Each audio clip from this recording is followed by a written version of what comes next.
Hi guys, it is 12/15/2022 at 8:44 a.m. in Taiwan. I just went out at 7-Eleven. This is a coffee with milk, it's a latte. And this is my Japanese roasted chicken and egg sandwich. They had a special. The guy was nice enough to tell me, the people at the 7-Eleven are wonderful human beings, I'm just saying. But if you buy both of them, it's 65 new Taiwan dollars, which is like $2.13. So I went ahead and bought it. So let's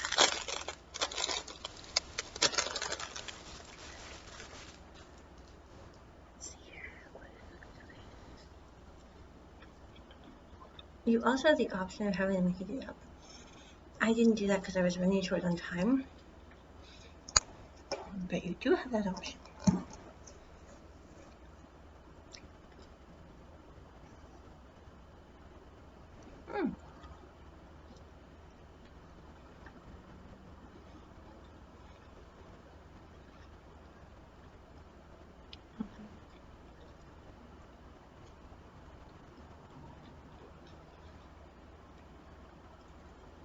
This is divine. There's some kind of caramelized sauce that has onion in it, I'm thinking, in the chicken. Not sure if you guys can see it in the picture, but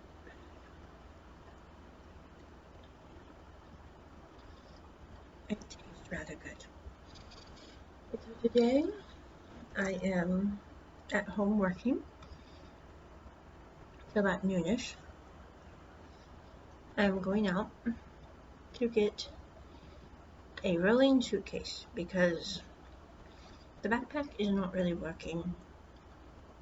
I mean, I love my cat backpack, don't get me wrong, it's super cute. But to haul water and things back and forth to the grocery store, it would be much easier to have a little rolling cart, which I've seen a lot of people here locally have, and I can get one like about a mile away from me. So I'm going to go get the rolling cart, and I'm going to the bank to exchange about 86 US dollars for NTD dollars. That will give me about 2,400 NTD dollars, give or take, because I am going on that concert trip to Taichung City. I canceled my previous hotel. I booked a new one for like $5 less. Well, maybe $3 less, but it's in a very nice part of town. I can also teach in the morning or during the day when I'm not at the concert, because they have a nice desk and chair there, which I'm going to utilize. And it's not very far from the concert. It'd be like a $3 taxi ride. So I'm going to do that. I'm taking the trip one stint at a time. On Saturday morning, I'm getting up around 7. I'm going to go to the train station. I'm taking the Xinji Hanshulin line from here to the bus station in Taipei, the main bus station. Once I get there, I'm going to pay for my ticket to Taichung City that day. They leave on the hour. It's a 2-hour bus ride apparently. So I'm going to get there. I can't pay for my ticket online, but it confuses me. And I talked to the bus station. They have a wonderful lady there that speaks English, and she said, you can buy your ticket here. I'm like, okay. So I think I'm taking U-Bus or King Bus, I'm not sure which, to Taichung City. So I should get there around noonish. I might meet up. There's a couple people in Taichung City that have agreed to kind of maybe show me around to some museums and things before the concert or after the concert or the next day. And I'll give them English lessons in exchange. So I might do that for a little bit once I get there. Then I'm going to go to the concert from 3 to 5 p.m. because it is cloudy. It is not raining that day. I checked the weather report. And I am bringing the umbrella just in case. But go to the concert, enjoy seeing Ray sing and play his 3 songs. I'm like, oh, that'll be fabulous. It's kind of like me going to the bridge of I Do Be Loved Now. I'm like, I did it. So anyway, I'm going to bloody well do it.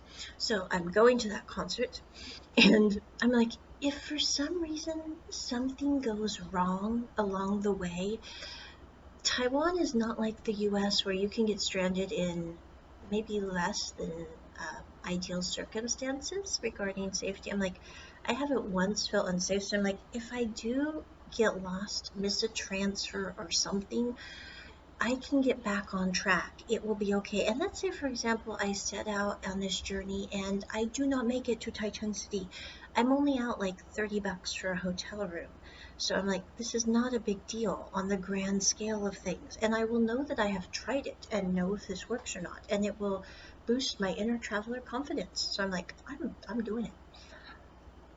Because I had kind of talked myself out of it. But then yesterday, after I had a nap and recalibrated, I always think better after a nap. It's like after I sleep on something, I'm always much more productive usually. Although I will say the jet lag has caused me some snafus on that front. Because like yesterday, I took a rest from 6 to 7. I woke up and I was like, I didn't know what day it was. I missed a lesson that I was supposed to teach at 7 because I was 3 minutes late. I'm like, am I on Wednesday? Am I on Thursday? What bloody day is it? Is it morning? Is it night? Because it's dark. And I'm not the best, like the first 3 minutes after I wake up. My sister always said it was like talking to a drunk person, which I've never been drunk, but I'm guessing that would be true. So, but usually after sleeping on things and recalibrating after those initial 2 minutes, I usually make my best decisions. I was like, you could give up on this concert because taking the train, the high-speed rail, would be about $60, and I'm like, I'm not spending $90 on this concert to have Ray sing like or play 3 songs. I'm like, I really like Ray's music, but I'm not spending that much on the concert, even though it's free. But I'm like, I'll get to the bus station. I'll take the bus. The transfers are pretty straightforward. If I run into a glitch, I have 2 phones with Google Translate on them. Like, it will be fine. And the bus ride is only like $10 US. I'm going, it's $20 to Taichung City. I can explore, I can see the sights, I can immerse myself in the culture there. I was going to look at an apartment possibility because I am really considering here in about 4 months applying for the tourist visa, which will allow me to stay here 60 days at a time and then just visa hop. And it's for 1 to 5 years. Because I am really liking Taiwan. I mean, no offense, it's like my breathing is better here. Surprisingly so. I was like, this is weird. I would thought it would be much worse. Breathing's better. The cost of living, I mean, aside from the fact it's really hard to get a short-term rental, but the cost of living is so much cheaper. I mean, I don't have to cook my meals. I mean, I was raised to always think that cooking your meals was cheaper, but I'm going, it's really nice to be able to go out and order a full course meal for $3.67, and if I want to, I can order 2 bobas for $1.37 each. I'm like, I know that's a small thing, but I'm going, those are really nice small things that make my life much more joyful overall. Because in the US, I could only go out for boba maybe, I could have gone out more, but I was very thrifty, so I'm like, maybe 3 times a year I went out for boba tea. So I'm like, I'm not spending $5 to $7 on a cup of tea. And I knew when I came to Taiwan it could maybe be like this, where I'd be sitting there going, wow. The other thing that I really like about this country so far after my initial week and a half here is it is a very interesting culturally. My reason for saying this is like with regards to children and how they're treated, and also women and how they're treated. Like in the States, I grew up in the Midwest. Everyone holds the door for women, usually when they walk in. Although I must say, in my generation, when I reached adulthood, that was not nearly the case so much. And if people were holding the door for you, it kind of was a mixed bag. They either did it out of duty or because they thought maybe they could. Like, I dated a couple guys that they held the door. The one guy only held the door because he felt it was his duty to hold the door, which I don't like people doing things out of duty, and I'd rather open the bloody door myself. And the second guy, I'm like, I think he really thought that opening the door would get him to third base, which that will never work in my book. I mean, you could open the door from now to eternity. And I'm like, that's not going to be the quality that would get you to third base.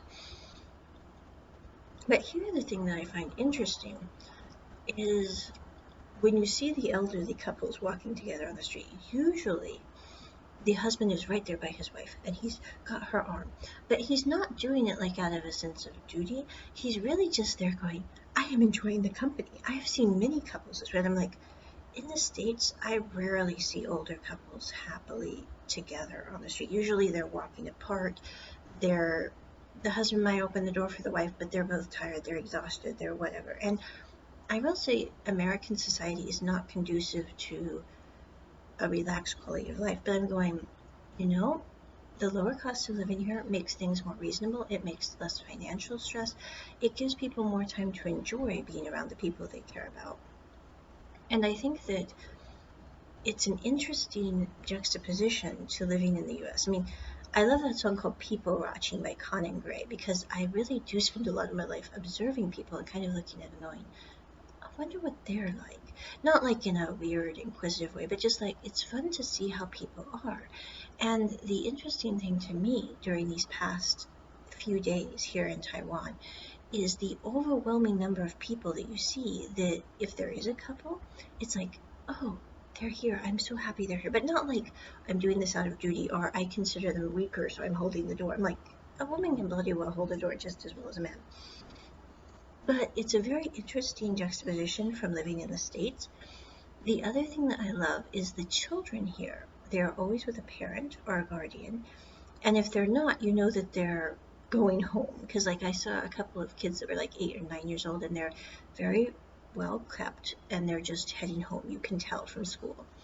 But the careful watching of the children is interesting to me too, because you just don't see that in the state. And the children are all very well behaved. Now, there are some toddlers that are a little, rambunctious, but that's normal for a toddler. So, I'm really liking Taiwan. I am going to go to Thailand here in March, see what I think about it there. I'm probably going to get the student visa, which will allow me multiple entries and to study Mandarin and Thai very reasonably. Going to do that.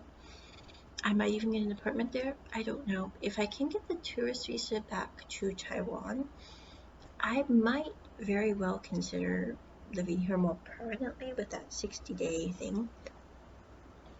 The reason being, they do not have foreigner pricing, which I think is going to kind of aggravate me in Taiwan, or in Thailand. Foreigner pricing means that because I am not Thai looking, they will probably double the price of things, which it's only going to be like $1 to $2. And it's not the principle, it's not the action of them doubling the pricing that bothers me.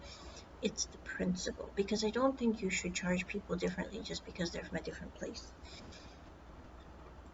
I was talking to my Korean teacher about this, and he's like, Onna, it's because of the poverty there. They think they can get more money from tourists, so they do this. And I'm like, I totally get that it's because of the poverty, and I get that that's a really terrible thing. But I still don't know if I want to live in a place where I have to worry about them judging me differently because of my appearance and upping or doing different things to the prices because of that. In Taiwan, nobody's doing that. But Taiwan is a developed nation, and Thailand is not as developed. So those are some things that I'm thinking about after being here for right now. I will say the one thing I don't like is I'm not into the city life, like the noise of the city. So I'm going to Hualien, I believe, here in January, which is the best city in all of Taiwan. Apparently, it's voted the happiest city. It's right by the ocean. I'm going to go stay there for at least a month, maybe 2, before I go to Thailand. But I like the atmosphere. I just don't like the noise of the cars and the trucks and whatever about on the street. It would be better if I didn't have auditory issues, but the auditory issues make it worse. It's kind of like you have to put your head in like a vice and avoid the noise, because for me that's really hard for my hearing. But I'm going, even with that, it's so much more laid back than the States and so much less stressful overall that depending on how Thailand goes, I might very well come back. Now, I know there's risk of invasion from China. I do get that. But I'm not really that worried about that right now. I think that will probably happen in like 30 years. And we can worry about 30 years when it comes. But we'll see. Anyway, that's my rambling for this morning. I gotta go teach.